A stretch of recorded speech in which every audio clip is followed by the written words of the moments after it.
अस्सलाम वालेकुम। आज का हमारा लेक्चर है रिएक्शंस ऑफ फोटोसिंथेसिस। फोटोसिंथेसिस के जो रिएक्शंस है इसको बेसिकली हम रिडॉक्स प्रोसेस कहते हैं। रिडॉक्स क्या है? कलेक्टिवली जो रिडक्शन और ऑक्सीडेशन है, दो प्रोसीजर्स आपने केमिस्ट्री में भी पढ़े होंगे, ऑक्सीडेशन एंड रिडक्शन। ऑक्सीडेशन और रिडक्शन होता क्या है? ऑक्सीडेशन में बेसिकली रिमूवल ऑफ ऑक्सीजन है और रिडक्शन में बेसिकली क्या है? Addition of oxygen but removal of carbon. या हम सिंपली कहते हैं कि addition of oxygen is called reduction and removal of oxygen is called oxidation. तो इस तरह से भी याद रख सकते हैं। फोटोसिंथेसिस बेसिकली क्या है? एक रिडॉक्स प्रोसेस है। इसको सामने की इक्वेशन में बताया, जैसे कार्बन डाइऑक्साइड में से यहाँ से ऑक्सीजन को जो है वो ऐड किया गया है। यहाँ पे पहले 2 ऑक्सीजन थी, ये क्या है 6 हुई हैं।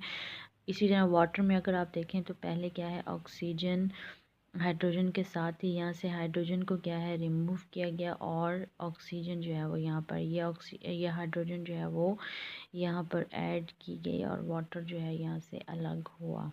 तो ये रिडॉक्स रिएक्शन जो है वो होता है।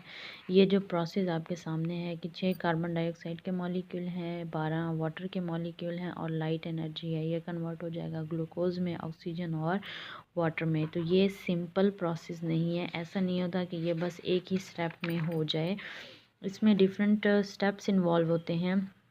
एक पूरा सीरीज़ ऑफ रिएक्शन के थ्रू जो है ये पूरा प्रोसेस होता है।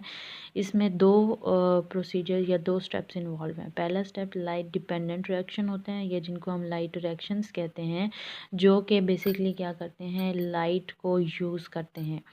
दूसरे रिएक्शंस होते हैं light independent reaction. Light independent reactions ऐसे रिएक्शंस होंगे जो कि लाइट को यूज़ नहीं करते डायरेक्टली।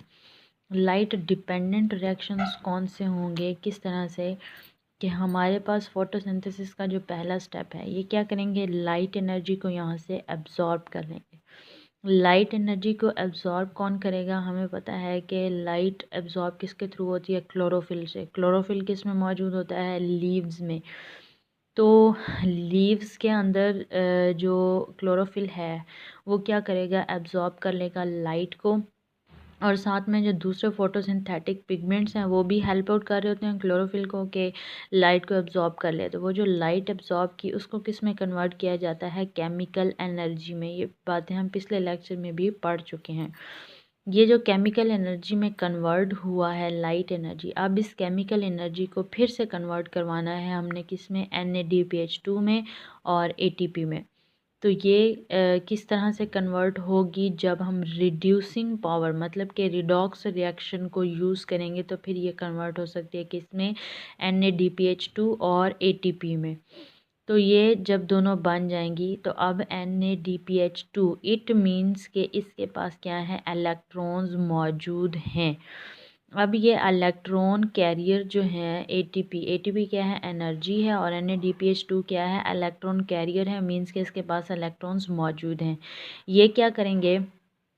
टेम्परेरी जितनी भी एनर्जी जो लाइट एनर्जी एब्जॉर्ब की थी उस एनर्जी को क्या करेंगे? टेम्परेरी स्टोर करेंगे और फिर इनको किसकी तरह भेज दिया जाता है? आगे डार्क रिएक्शन की तरह। अब क्या होगा? NADPH2 जो है वो इलेक्ट्रॉन को एनर्जाइज करेगा, मींस कि यहाँ से इलेक्ट्रॉन्स को रिमूव करवाएगा, अपने साथ से अलग करवाएगा, जबकि ATP जो है वो प्रोवाइड करेगी energy for the synthesis of sugar, जो कि हमने पिछले रिएक्शन में देखा था। यहाँ पर क्या बनता है? ग्लूकोज बनता है। तो ग्लूकोज क्या है? बेसिकली शुगर ही है।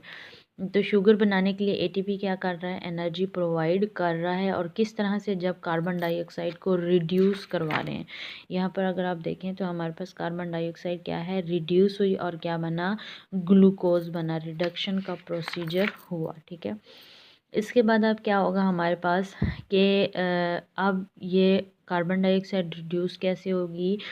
ये जो कार्बन डाइऑक्साइड रिड्यूस होगी और जो हमारे पास एनर्जी NADPH2 इसी एनर्जी को यूज़ करते हुए जो है वो पूरा का पूरा जो हमारे पास शुगर है या ग्लूकोज है वो बन जाएगा। और इस पूरे प्रोसेस को के जो NADPH2 और जो ATP लाइट रिएक्शन से आई थी, उसी एनर्जी को यूज़ करते हुए जब ग्लूकोज की फॉर्मेशन हो तो इस टाइप के रिएक्शंस क्या कहलाते हैं, डार्क रिएक्शंस कहलाते हैं। इसमें कोई लाइट का यूज़ नहीं हुआ।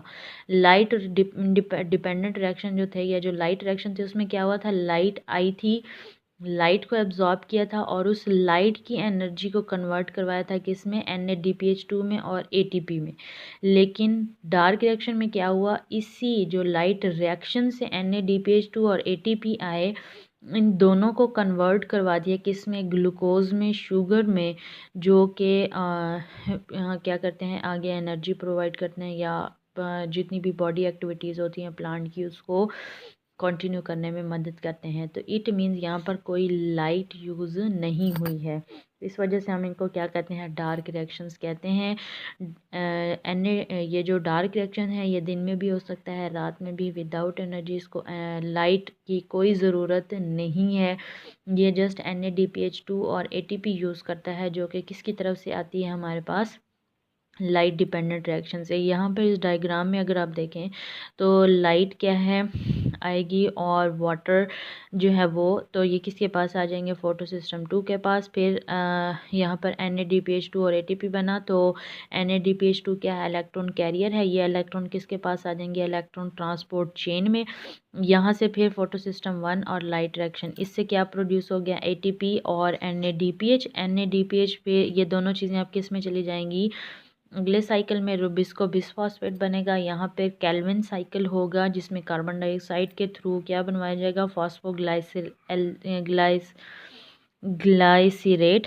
ये फास्फोग्लाइसिरेट जो है फिर किस में हो जाएगा, ग्लूकोज 3 फॉस्फेट में, जिसको बेसिकली ग्लूकोज 3 फॉस्फेट को स्टोर नहीं करवाया जा सकता क्योंकि ये बहुत इजीली टूट सकता है, तो इसको कन्वर्ट करवाया जाता है किसमें, स्टार्च में। स्टार्च से फिर क्या होती है, अमाइनो एसिड। जब स्टार्च की ब्रेकडाउन होती है तो उससे क्या बनेंगे, अमाइनो एसिड। और अमाइनो एसिड से फिर क्या बना सकते हैं आप, फैटी एसिड, जो कि सुक्रोज, जो कि फिर आगे बॉडी में एक्सपोर्ट कर दिया जाता है जहाँ पर एनर्जी की ज़रूरत होती है। यहाँ पर अब हमारे पास, क्योंकि इन्होंने क्या किया, अपने जो हाइड्रोजन थी उसको क्या किया, यूज़ कर लिया। NADP ने अपने इलेक्ट्रॉन्स, अपना हाइड्रोजन जो है वो दिया था, खुद से अलग किया था, तभी डार्क रिएक्शन को एनर्जी मिली थी। तो अब यहाँ पर क्या बच गया, जस्ट NADP। ये NADP प्लस दोबारा से किसको दे दिया जाता है, लाइट रिएक्शन को, जो कि फिर से इसके साथ हाइड्रोजन लगा के डार्क रिएक्शन के लिए इसको रेडी कर देगा। और पहले यहाँ पर क्या थी, ATP थी। इस ATP को तोड़ के, ATP क्या है, एडेनिन ट्राइफॉस्फेट। एडेनिन ट्राइफॉस्फेट को एक फॉस्फेट क्या करेंगे, यूज़ कर लेंगे ये, क्योंकि यहाँ पर इन्होंने क्या बनवाना है, ग्लूकोज 3 फॉस्फेट बनाना है। एक फॉस्फेट यूज़ हो गया, बाकी क्या बच गया, ADP मीन्स के एडेनिन डाइफॉस्फेट, एक फॉस्फेट जो है बच गया। तो ये दोबारा से जो है वो लाइट रिएक्शन को दिया जाएगा, जो कि दोबारा एक फॉस्फेट का ग्रुप अटैच करके इसको ATP बना के फिर से डार्क रिएक्शन के लिए तैयार करवा देगा। तो लाइट रिएक्शन क्या होंगे, जिसमें लाइट इन्वॉल्व होगी, लाइट की प्रेजेंस में होंगे। डार्क रिएक्शन कौन से रिएक्शंस होंगे, जो कि विदाउट लाइट होंगे और लाइट रिएक्शन से बनने वाली ATP और NADPH की एनर्जी को यूज़ करते हुए किसको बनाएंगे, ग्लूकोज को बनाएंगे। तो ये था आज का आपका लेक्चर।